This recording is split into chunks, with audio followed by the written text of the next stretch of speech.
Right at my capture, throughout, we hadn't seen a single officer. In India, officers lead the battle. On their side, I can't say for certain that officers don't lead the battle, but I didn't see a single officer. It was the Balochi sergeant who saved my life. And he was a Balochi because he was very apparently different. I had injuries. The bed was a small bed made of concrete and 2 blankets. That's all they gave us. No food. For 3 days I hadn't eaten there. And my food fetched up on the 4th day. My wife got my first letter after 3 months. So we planned. Immediately we took a decision that yes, we will conduct an escape. And from that day onwards, we started gathering intelligence.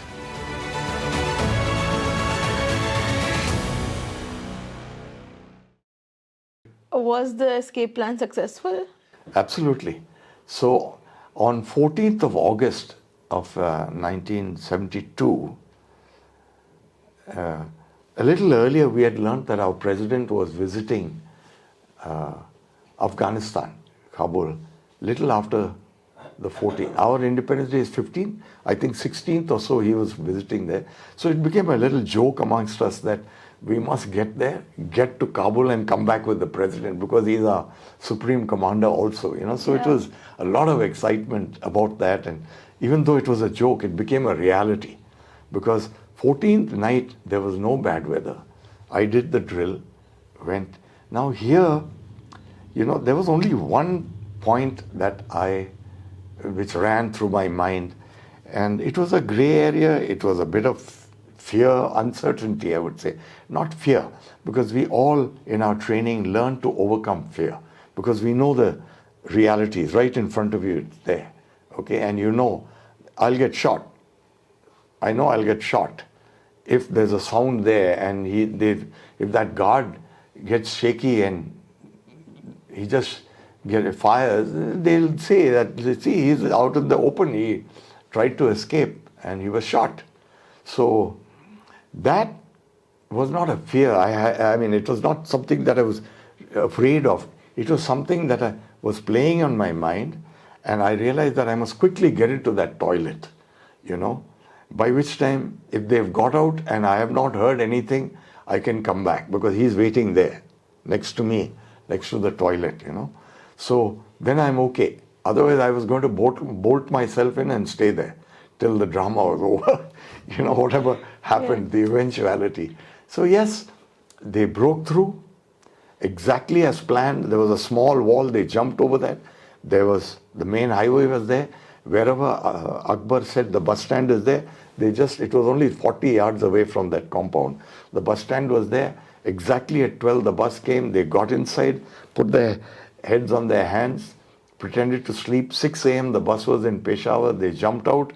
And 2 people out of the 3, Grewal was very fair. His mother was British, I think, and his father was a Sardar. So he had blue eyes and he was very fair, and he was a Sardar. So when he grew his beard and all that, he really looked like just one of them, you know.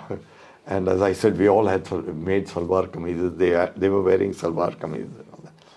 And Harish Singh Ji was from the royal family of the south. So he was also fair and he passed off. It was Dilip Parulkar who was always wanting to escape and always harping on that and full of josh for it. He was like me on the darker side, you know.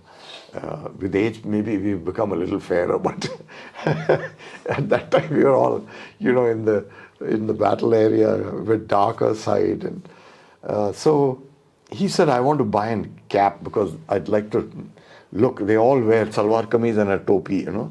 So he went to the souk and he bought this cap. And by the time he came out, you know, there were these political agents which none of us knew. And these political agents were knocking around all over the northeast area looking for Bangladeshis. You know, the Bangladeshis look very much like us, look like what I am now in front of you. And they were a bit of a hazard. They were creating problems for Pakistan. So when Dilip Parulkar came out, this political agent saw him, you know.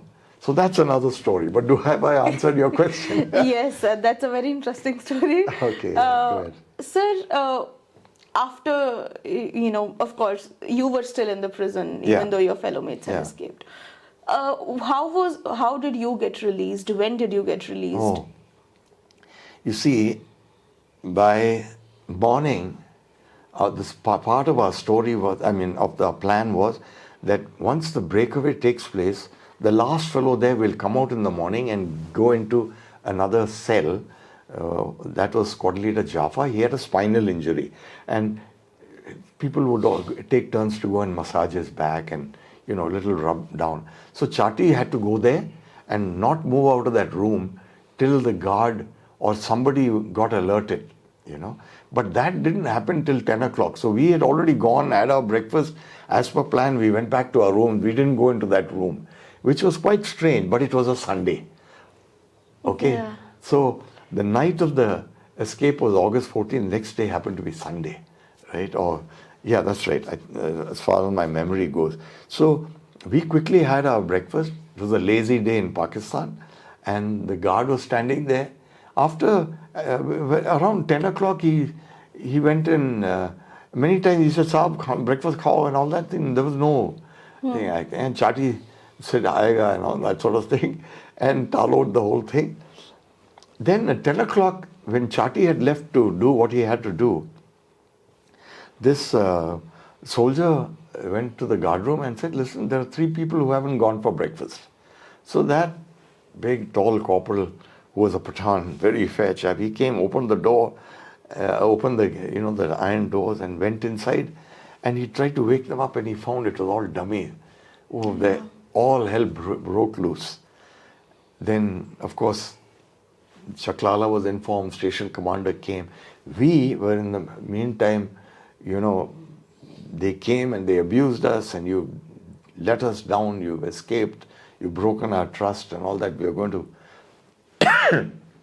to give you a hard time and all that sort of thing. I don't remember about the others, but all my clothes were taken away. Everything was removed. I only had my toothbrush. So I was like virtually stark naked. And I was given my underwear later, and I was left in my cell. I don't remember adjacent cell because everything you can't see. Now, we didn't know that they had already been captured. Okay, so that part of the story is quite interesting. The captures, when Dilip came out and this political agent confronted them, he asked them, "Who are you?" So our story was that we'll say we are airmen from Lahore. So they said we are airmen from Lahore, and we had forged ID cards and all that, and made all that. And that fellow said, "Oh, you're from Lahore."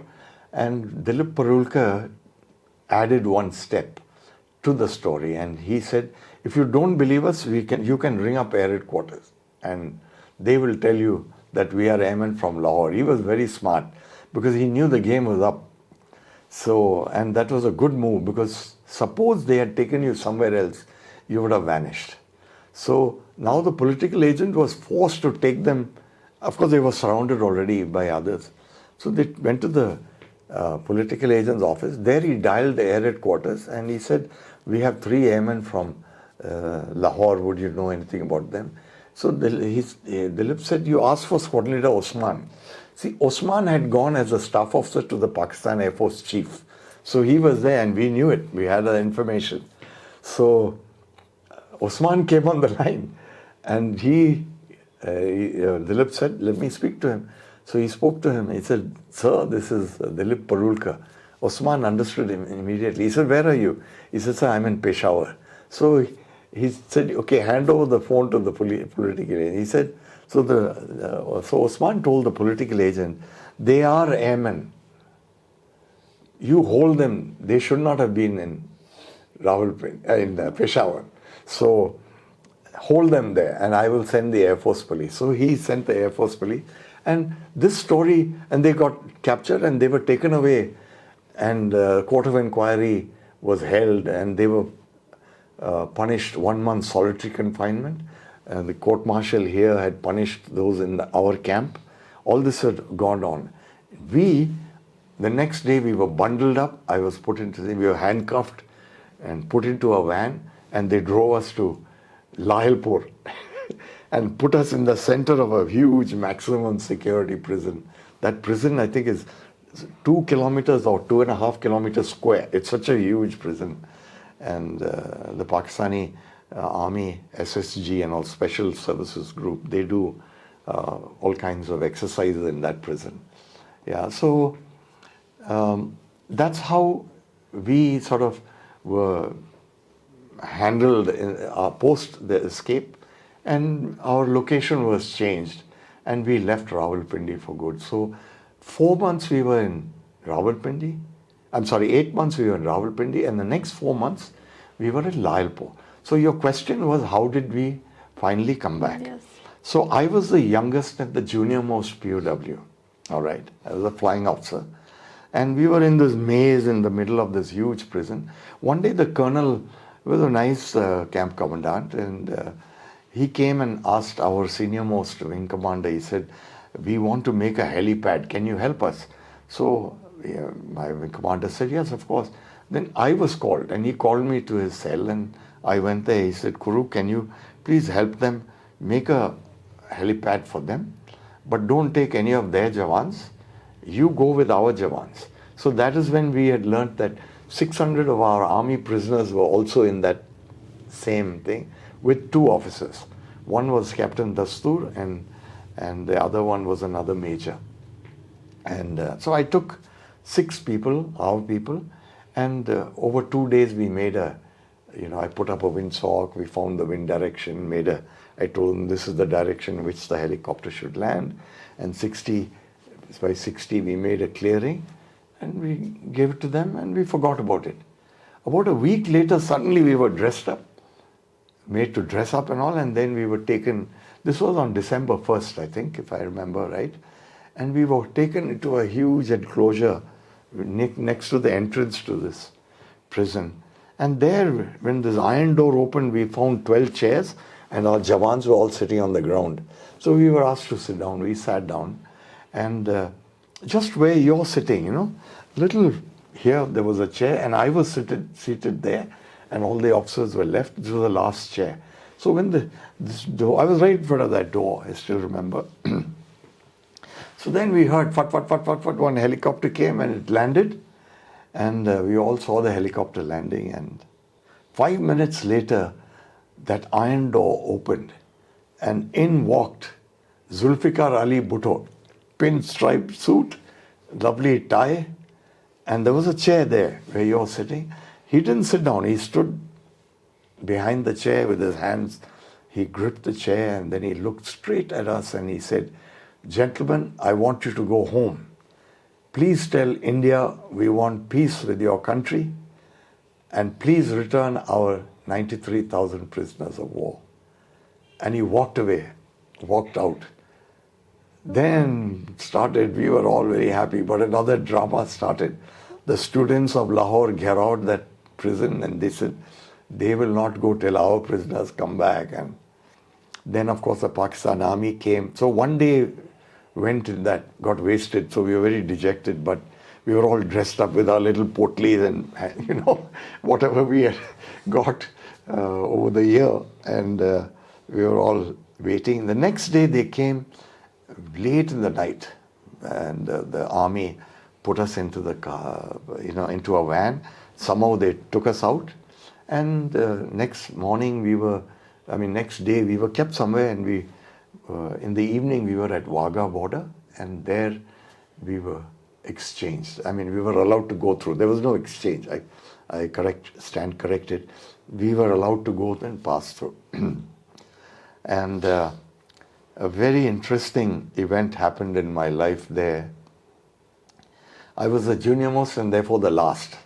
So now the time is evening, and the drama goes on there. It's a real ceremony, the border crossing, which I didn't know. None of us knew about it. But we knew that at 5:30 or so, that gate was going to close. As I crossed the last thing, and about 2-3 paces is no man's land. Once you cross, or if you're short, you're held here. If you cross, you're gone into India. I passed, and I suddenly, in the flash of my mind, I looked back. There was a chap standing like, holding something. But that was my chain, but he was holding the cross, and it was black and moss so it was kept somewhere. And this honest Balochi sergeant had obviously kept it somewhere or given it to somebody, but it came back. So when I rubbed it, it looked gold. So I told him, this is mine. He said, no, but you have to sign for it.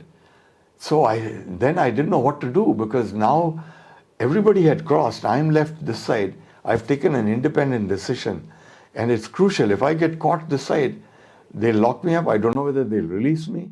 And definitely I'll be asked a question, who told you to go back and collect this? I would have been crucified. So, but quickly I ran back with that fellow, and they understood. They were very nice in that sense. They quickly made me sign. I took that chain. I crossed. Just 5 minutes later, the gate closed. But all the prisoners of war had gone. I was looking for my buddies. They were not there. Actually, the Chief Minister of Punjab was addressing the POW. So they were whisked away, but a jeep was left there. So I jumped into that. There was one escort. And then I caught up and I merged into the crowd. I was happy to come back. And oh my God, that was such a drama and such a trauma and all happiness and everything all rolled up into one. So the story comes back full circle. You were finally back in India. That's how. That's very nice. Yeah. So let's go back to the start. Now that you're back in India, I'm going to go to the start of our conversation. There was one sortie from where you had to get ejected. But I know for a fact that there were two more in your career. Would you like to talk about those ejections? Most certainly. Why not? I ejected twice more after that, and I've had a total of 3 ejections. The second ejection was a simulated strike that we practice. Every day we practice real-life missions. The only thing is we don't carry weapons or armament. Or if we do carry live armament, we discharge it at Pokhran range. Okay. So in this particular case, we always practice every year penetration of air defense Delhi, air defense setup of Delhi. We took off from Ambala, and as you know, in the winter time, there's tremendous amount of fog and haze, and the Jaguars were ahead of us. And very distinctly, I remember hearing that the Jaguars couldn't find the target. So I got down lower so that I had contact with the ground all the time. And we were bang on target. I was 30 seconds short, and I called out accelerating. That means we are accelerating for the attack and low level. And that's the time my aircraft started wallowing. And suddenly it was rolling into the ground, and I took action. Let me put it like that in short. I took action. As I went up, my controls froze. I was in a left turn, almost inverted. And my controls froze. And I ejected in the inverted position. Again, same thing, got whipped into the ground. I got injured and all. But that was my second ejection. And I recovered from it. I was back into flying. And very quickly after that, I think it was about 8 or 9 months after that, we were being inspected by the Directorate of Air Staff Inspection. And in this particular inspection, it was an air combat sortie. It was an air combat mission. While doing that air combat, one of the fuel pipelines burst in the air. And I immediately got the indications that my fuel is all going. Nobody knew where it was, but one of the mission members called out, your aircraft's on fire, because he thought from there it looked like vaporized there from a distance. But I said, no, it's not. I don't have a fire indication. I've got fuel loss. Then he came close and checked. He says, you've got a massive fuel leak right below things. So I switched off my, reheat, what we call the additional thrust. And I called my number 2 and I said, okay, stop the combat. Heading to Hindon directly, I set my power. But by the time I reached Hindon, one shot, about 3 kilometers short at 1 kilometer height, my engine ceased because there was no fuel. So in a descending turn to the left, again I ejected. And again I came down and got hurt. But this time, when I recovered, there was a very important decision for the Air Force to take. The medical department or the section of our Air Force said this boy should not fly fighters anymore because if he ejects the fourth time, he'll definitely be paralyzed. And normally, after one ejection, people get hurt, two ejections, a lot of them paralyzed even after one, and three, I think 2 or 3 other people in the world have, but nobody has gone back to frontline fighter flying. And that consideration now came up between the medical and the Air Force.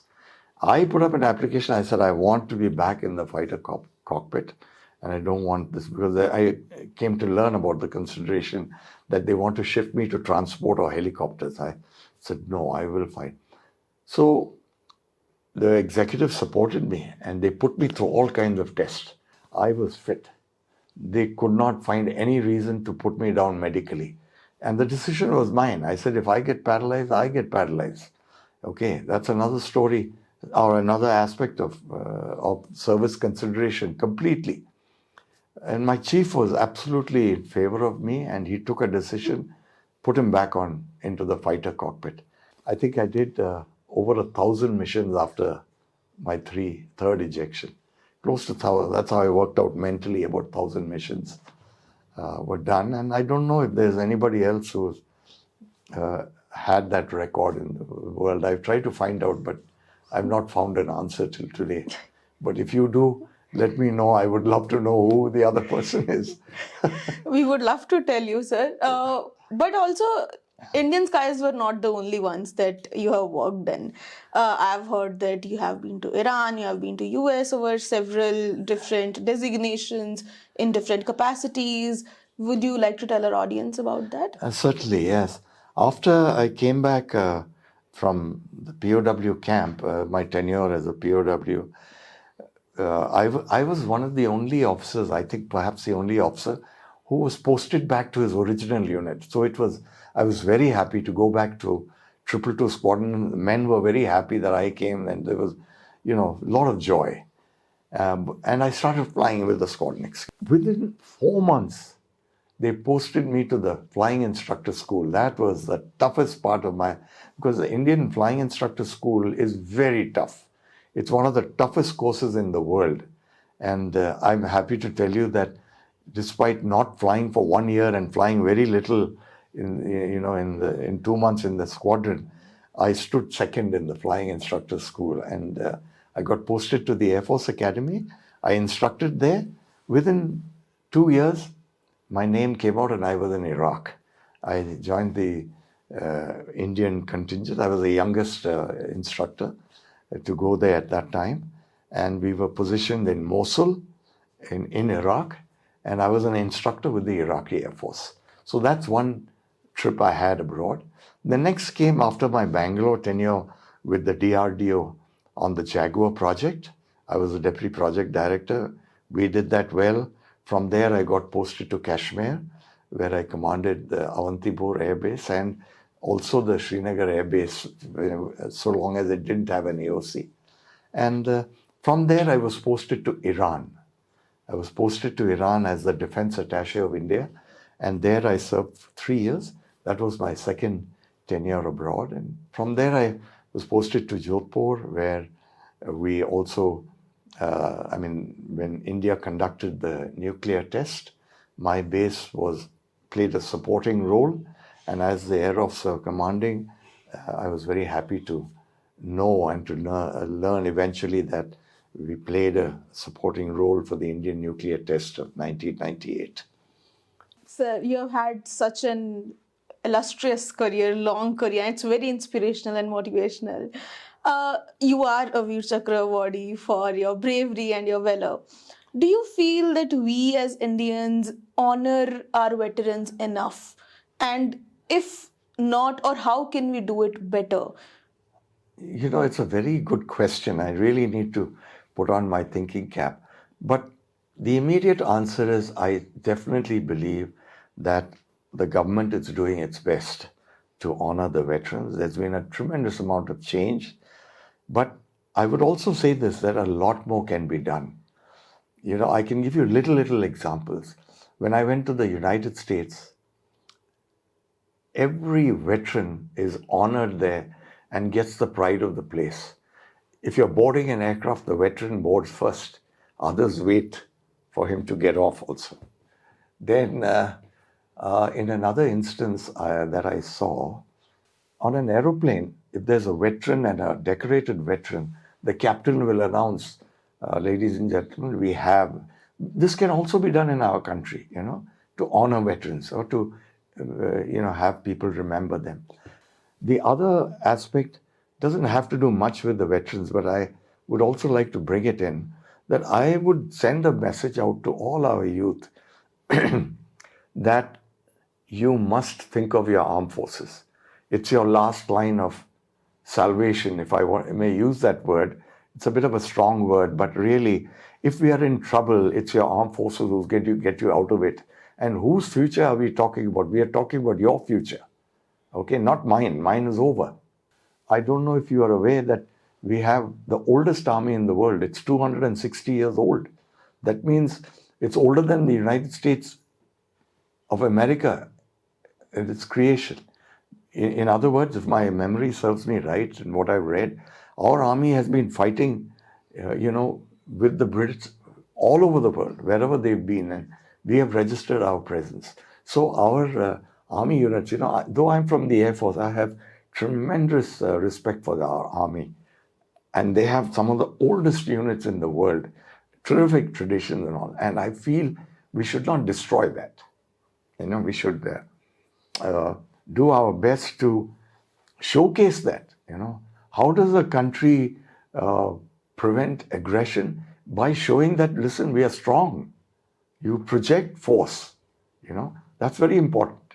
You have to, it's not you can't be secretive and say, oh, I'll hide my Rafale. That's not the way to project power. You have to say, boy, we have got so many Rafales, or we've got this force. We've got the best army in the world. You mess around with us, you've had it. So I think we should pass this message down and, make our youth more aware. And they in turn, will want to become veterans one day. And they'll find that they're sitting in a good position because the government of the day has done its best for veterans. And veterans are now living a life of peace, having served the country, Yes, to live out the rest of their days. I hope that answers your question. Yes, it does, sir. Sir, thank you so much for You're most joining us welcome. today. I really hope that at least I could get a lot more information about the war and how the youth can take this agenda forward. I am sure that the audience listening to it would feel the same way. So thank you so much for taking out your precious time and coming with us and having this conversation. We'll be back with another episode and hopefully we'll provide you with more information. Thank you.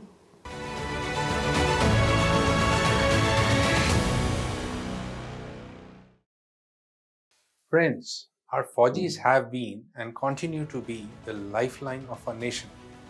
Come hell or high water, they have always been there for us, whether in times of war or natural calamity or any other challenge India has ever faced. And the culture, traditions and history of the Indian military are part of a rich heritage, painstakingly preserved by one and all. To cherish and celebrate this heritage, a unique initiative called Fauji Days has been launched by the budding startup 99 Beagles. So what is Fauji Days? Well, it is primarily an oral history project based on interviews and recordings.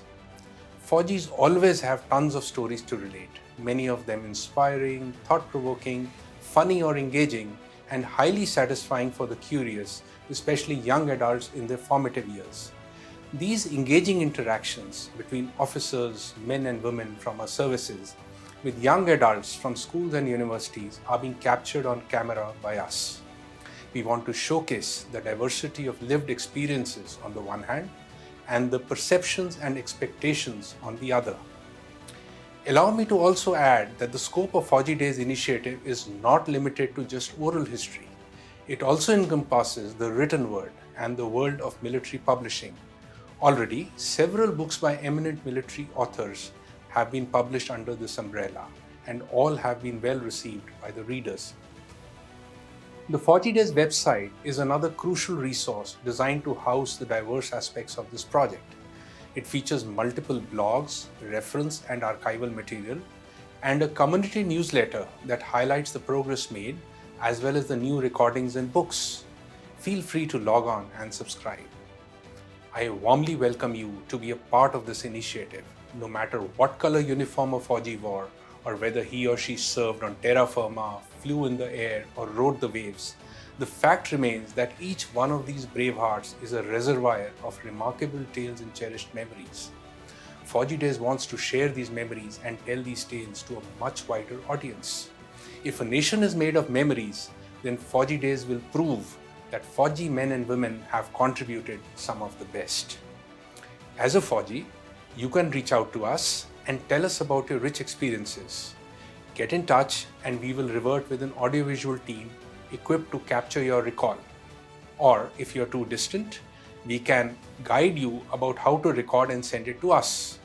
Of course, you can also write your tale and send it to us to be featured here. We have the wherewithal to capture you on video from whatever location on the planet. All we want is to know your story so that India knows her story better.